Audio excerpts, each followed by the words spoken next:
Hello, this is Monika Volkmar, and you're listening to Movement Detectivery. I don't know if you can hear that bird chirping. It's just fair warning. Today I am recording outside. I'm sitting on a path by a creek, and there may be some background sounds of birds, the occasional helicopter or whippersnapper or walking group going past. So hopefully that doesn't come through too much. All right, so today I have no guests, but I'll be answering some questions, or a question that I've received in real life. And today's question is from a client, well, from many clients, but from more recently one client who asked about the best positions to sleep in. Before we get into that, just a standard disclaimer that the answers I provide in this podcast are not meant to replace personalized advice from a medical or healthcare professional. And my thoughts and opinions are just that, opinions. And they should not constitute a practitioner-client relationship and are to be taken with a grain of salt or sugar or whatever your favorite flavoring is that comes in grains. MSG, perhaps. My questions, or my answers to these questions... Ooh, can you hear that airplane? My answers to these questions are grounded in many philosophies for looking at the human body in motion. I am of the opinion that every movement system has something valuable in it, but the most impactful one for me in my journey has been anatomy in motion. And anatomy in motion is a movement system that looks at how the body moves through the gait cycle and uses specific movement interventions to teach the body how to couple together closed chain joint mechanics in a way that is more ideal and efficient for movement as per the flow motion model of gait, which is taught and created by Gary Ward. So this model that I use primarily in my practice is theoretical, but I've had great success using it with both myself and my clients to help with a multitude of movement restrictions that were at the root of their primary complaints. So I'm just saying that because I want you to know that the answers to the questions in this episode are coming through primarily my anatomy in motion lens of viewing how the body moves. And if you are personally interested in learning more and exploring anatomy in motion in your own body, you might be interested in checking out my online self-paced workshop, Liberated Body. And this workshop takes you through 4 90-minute movement exploration sessions covering spine, feet, hips, and upper body through the lens of anatomy in motion. So if that's interesting to you, go to monikavolkmar.com/liberated-body-workshop if you'd like to join in. But enough about me. Let's get to today's question. So this is a question that I've received, like I've said, from a few clients throughout my career, but most recently it came up with my client whose initials are DK. So DK wanted to know, what is the best position to sleep in? Or I think more the way that he phrased it was, how should I sleep? So just for some context, DK was dealing with some hip pain and lower back pain and was curious if the way he was sleeping was making his hip and back worse. And he's a bit of an optimizer, so he wanted to do everything possible to speed his recovery. And I can personally relate to this question. I think it's a really great question, and a lot of the times I've just shrugged it off because it seems so simple, and there's actually a lot of nuance to answering this. So I personally also used to struggle with a lot of sleeping discomfort. I pretty regularly, still to this day, will do like 5 full 360-degree rotations, front side, back side, front side, back side, before finally finding a position that feels comfortable. And a lot of the times I don't know what to do with my arms. It feels like there's no comfortable arm position, and it's really distracting, and it keeps me up at night wondering what should I be doing with my body. And then once in my 20s, I woke up from sleep. It was early morning, and I just turned my head to the side, and I ended up injuring my neck. So it begs the question, how could I have been sleeping wrong that I injured myself whilst unconscious? Was it a problem with my sleep position that I chose, or was it my pillow, or was it my bed? And I've had a lot of clients describe to me how their back pain started after they were traveling and sleeping in a new bed that was different, or they changed their mattress and they're blaming their mattress. And there's also a lot of messaging about sleep aids like pillows and mattresses, and how you must wear a nasal strip to keep your nose breathing better at night. There's a lot of talk about what's the best position to sleep in, like should you sleep on your side versus your back versus your stomach, and if you sleep on your side, which side is the best side? So I do have some opinions about this, and my shorter answer is it's probably not a problem with your bed or your pillow or even your sleep position, but yeah, maybe those things do matter, but I think the truth really is that it's you. The power to find the most comfortable sleep position you've ever had exists in the exploration of your own joint mechanics. So let me try to explain what I mean by that. The current position or positions that you're sleeping in is dictated by the current skeletal alignment you have, which is the only and best way your body currently has to unconsciously organize itself.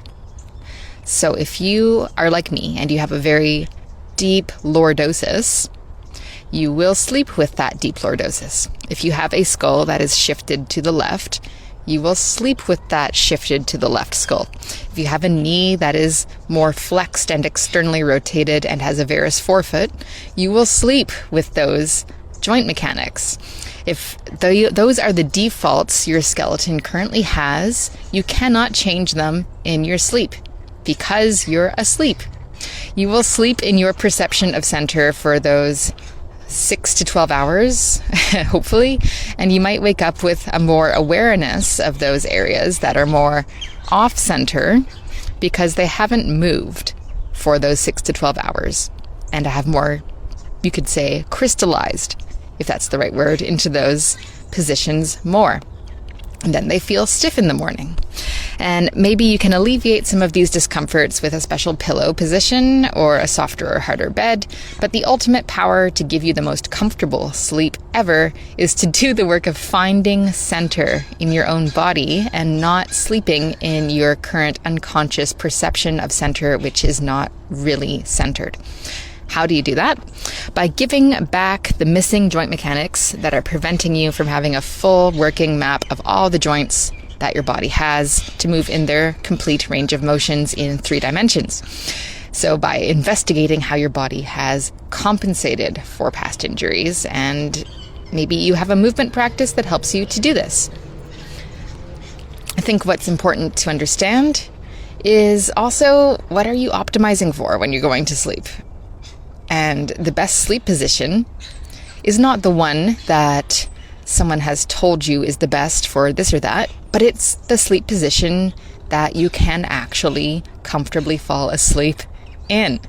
So we have to remember to listen to our bodies and not outsource our choices and feelings to someone else's ideas.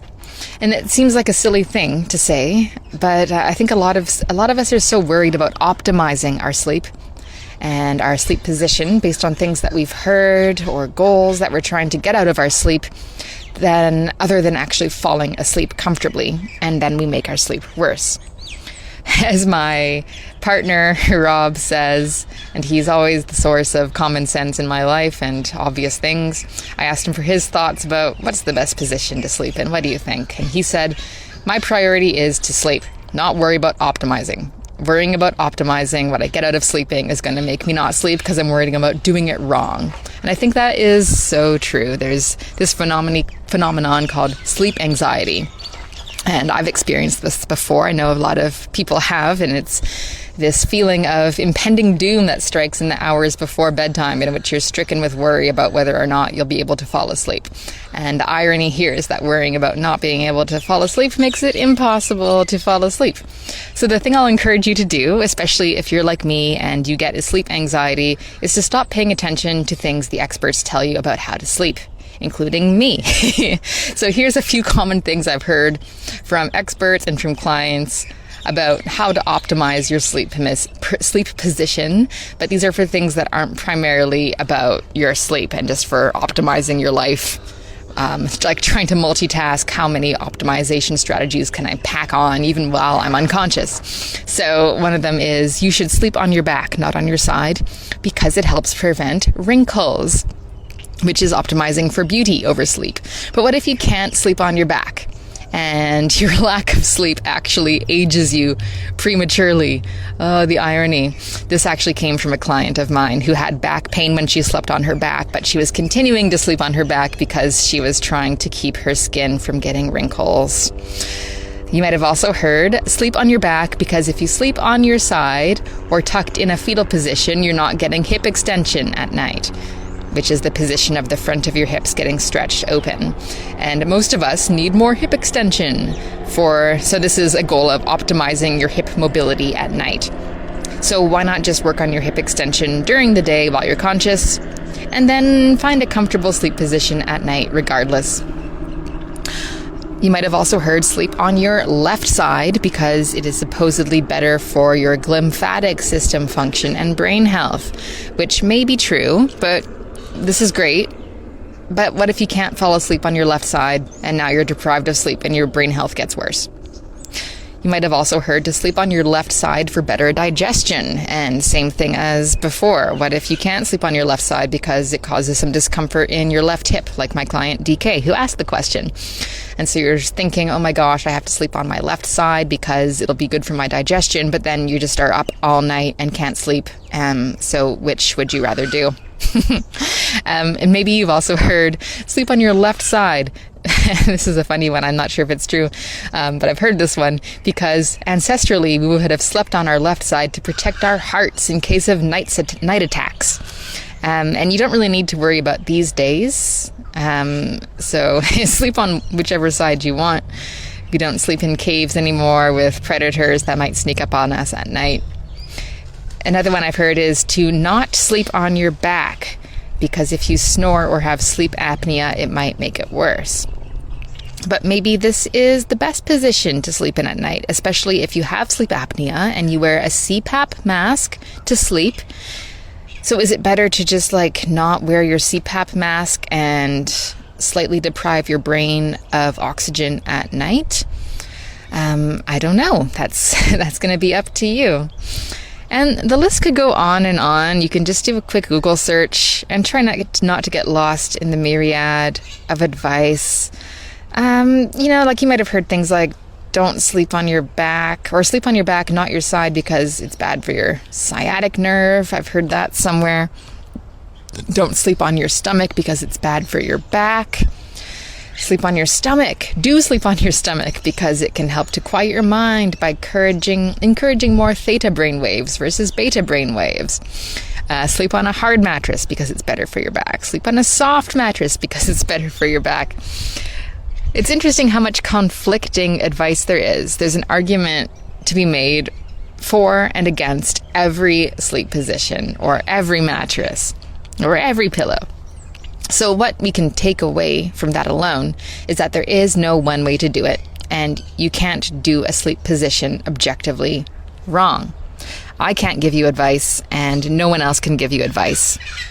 So doing it right for you subjectively will depend on, one, does it help you accomplish the primary objective of actually being in a comfortable position that allows you to fall asleep? And two, do you truly have any secondary health concerns that are worth prioritizing? And is prioritizing them going to have a benign effect on your sleep quality due to making your sleep position more or less comfortable? Remember that sleep is about sleep. sleep in a position that you actually are comfortable in, and not a position that optimizes for something that someone told you that you should care about, but actually might not help you get to sleep. So that said, here's what I've learned to be the most important factor when considering how to sleep, is that what you do throughout the day is more important to concern yourself with than what you try to control while unconscious at night.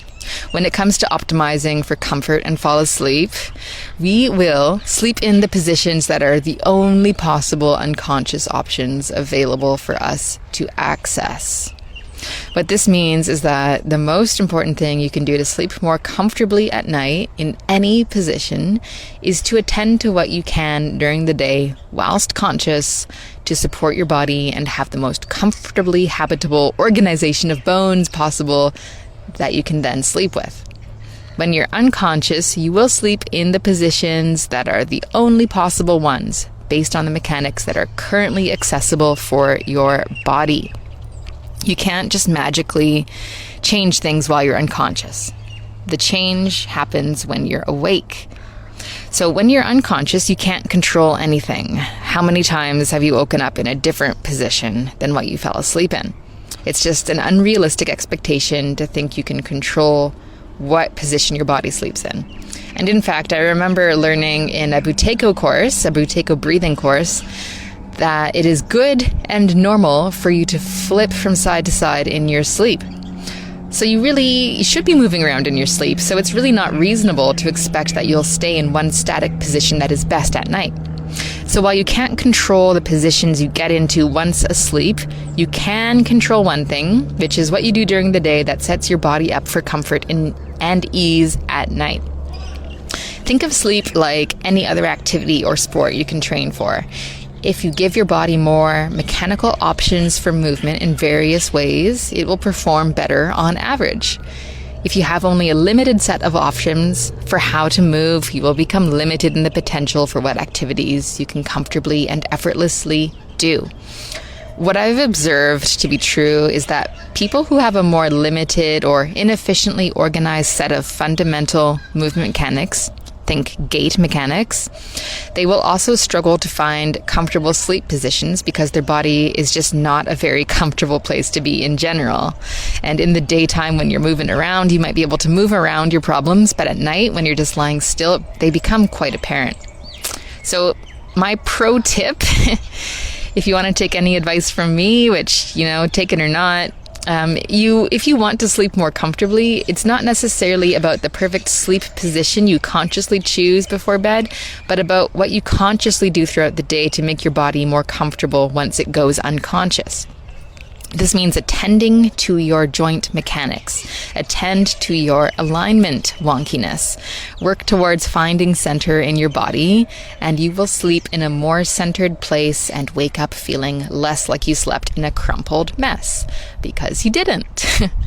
The more centered you can sleep, the less strain you'll have on various body parts, and the more positions will feel comfortable to sleep in. But that leads to the next question. Where do you start if every position is uncomfortable to sleep in? Well, chances are there's one position that you will find that is comfortable to be in. There's always a place that the body will find ease. This optimize your body mechanics advice. It's easy for me to say because I really am interested in it. I'm curious in it. It's what I do for my day job. But also, if you're like me, you've been in a place at some point in your life where your body feels kind of shitty in most positions for various reasons. And every night is filled with the anxiety of actually finding that comfy position that lets you settle and finally go unconscious. Like maybe you start sleeping on your back and then your lower back starts hurting. So you switch and you sleep on your side, and then your shoulder hurts because it's getting squished under your body weight. And then you're like, fuck, well, let me turn on my stomach. And then you turn on your stomach, and then your neck starts to hurt because it's turned to the side. And you're like, oh man, what do I do next? So you go to the other side, and then your other hip starts hurting. So what do you do? I guess the first step is really to do a full appraisal of your biomechanics. So going through our assessment process in Anatomy in Motion, we try to find what's missing in your body. What do we need to give back to your system so that the joints and your skeleton is more close to a centered alignment that has less compression in some areas and tension in other areas.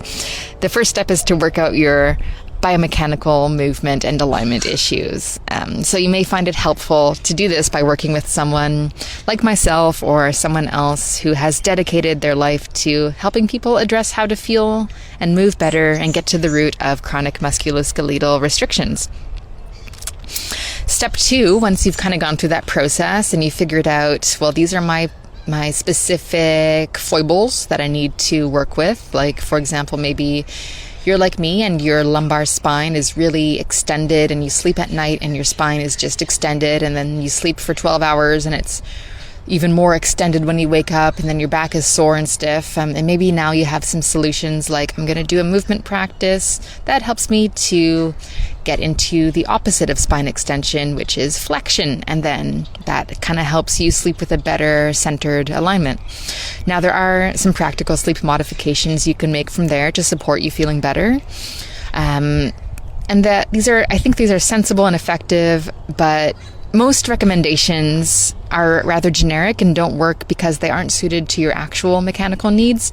So I like to work with biomechanically specific pillow strategies or sleep position modification aids. And so to make these work for you specifically, it requires that you understand a little more about your current set of mechanics so you can work to support your sleeping in a more centered position. Knowing that once you're unconscious, there's nothing you can control, but at least you can help yourself get to sleep a bit more comfortably. So maybe I'll try to illustrate what I mean by using a few examples, and maybe I'll start with the story I know most intimately, which is my own. So this is my story of sleep position optimization. And what I've personally noticed over time, years and months, since I've really started working with my body, and this has been maybe 10 plus years of work I've put into trying to have a less mangled skeleton in my waking hours. And I've noticed that the more work I've put into that, I've become more comfortable sleeping in any position unconsciously. So I can say now that I can sleep on my either side, my back or my stomach. Although I have a preference and what works best for me, I really have almost all positions available to me because I've done that investigative work of figuring out what my body is missing and how to give it back. Now, the biggest issue plaguing my body over the years, as I mentioned, has been chronic lower back and SI joint pain. I've had a ton of lower back extension-based injuries from my former career as a dancer and from doing some silly things in yoga classes and also being a gymnast at a young age and just having this love of back walkovers. So I've overcooked back bends to the point that I suspect I have a unimaged spondylolisthesis, whatever, a spondy thing around my L3 vertebrae.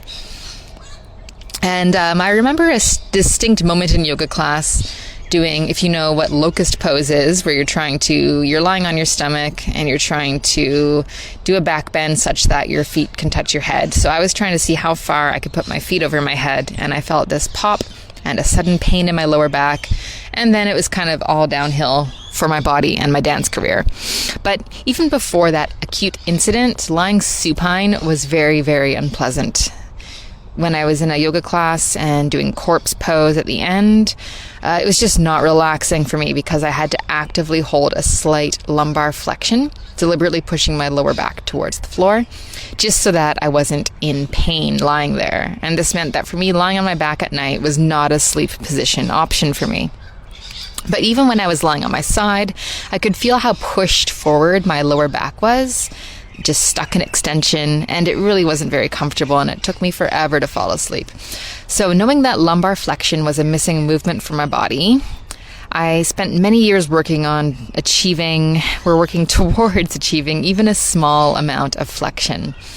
And eventually I reached a tipping point where I realized one night I was lying in bed and I felt like I was more stacked up, like my rib cage was not pushed in front of my hips, but actually stacked on top of it. And there was this interesting sensation of my lower back feeling really open and decompressed. And I felt like I wasn't lying in spine extension, but more in a straight line. And it actually felt quite comfortable. And I was like, ooh, this is so new and different. And that was maybe after a few years of trying to understand what was wrong with my back and how to help it feel better. So I realized at that point that I'd actually managed to use my movement practice to affect my unconscious alignment enough that it carried into my sleep posture. And I was like, whoa, that's pretty cool. I had another client who I'll call Colleen, who had a similar story. She had lower back pain and a significant lumbar extension, and her pelvis was quite anteriorly tilted at rest, and she was attempting to sleep on her back because she had heard it was better for her, even though it didn't feel good for her back. So we had a discussion about, well, if your spine can't flex to neutral while you're lying supine without an uncomfortable amount of lower back compression, then it might be more comfortable for her to sleep on her side. So she was open to trying something new. She had quite a belief that sleeping on her back was superior for health reasons. So once she overcame that resistance to it, she was in pain enough that she was open. So she gave it a try. And then she came back with a question about which side, because she was having trouble finding a comfortable side position. So first, we'll have to understand some of her specific alignment and movement mechanics. Colleen's spine had a left lateral flexion and a left rotation. So side bent and twisted to the left. And that was creating some painful compression in her left SI joint. So for the anatomy and motion people, you'll recognize that as a left suspension phase spine position. And also extended, so 3 dimensions of left suspension spine. When she lay on her right side, it felt really uncomfortable for her left SI joint because this actually was putting her into even more of a left lateral flexion.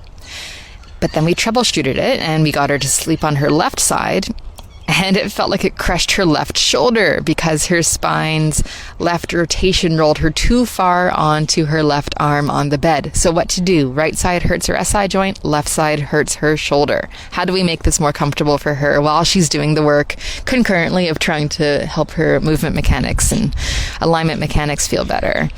So firstly, in our sessions, we addressed her off-center alignment in her missing movement mechanics. That would help her find center. So her left shoulder needed to find a little bit more external rotation and upward rotation in the scapula, and we were helping her find more spine rotation and lateral flexion to the right, and spine flexion to undo the extension that she was missing. And we were also working with the injury-related parts of her body in her history that seemed to be causing her to be stuck in that pattern. So there was an old ankle sprain in there that we needed to help work with. So in the meantime, to help her sleep in a way that supported the efforts of her movement practice, I got her to try, when she was sleeping on her left side, that would probably be better for her SI joint because it allowed her to open her left side of her spine into a more decompressed position, and not be stuck in a left lateral flexion. And we got her to use some pillows in front of her body to support her from rolling too far to the left and crushing her left arm in her sleep. So think having a pillow in front of her body that would prevent her from just totally rolling onto her stomach and rolling onto her left arm. So sleeping on her left side and having a pillow in front of her body. We got her to try that, and she reported that this was a game changer as far as adjusting her sleep position. And over the months of work together, she also noticed, similarly to me, that her body just felt more aligned lying in bed effortlessly, and she was quite happy. So in summary, what you do throughout the day will have more of an effect on what happens to your body at night, but there are for sure some practical strategies you can use with pillows and making sure that your mattress is comfortable, and that can definitely help. And so this is certainly a big question, just like the what are the best shoes question, and it's highly individual. And so I thank you for this question that I continuously receive, and I really hope that this was helpful in exploring some new ideas and getting curious about using your conscious hours of the day to enhance your unconscious ones. And as always, this is just my personal take on it, so take any and all input and guidance in this episode with your own discretion. But I do hope it was helpful for you. And if you would like to submit a question of your own that I can tackle on this podcast, just shoot me a message on Instagram. I'm at Mon Volkmar, MonVolkmar, or you can email me at monika@monikavolkmar.com. And remember, that's Monika with a K, not a C. So thanks for listening, and I'll catch you next time.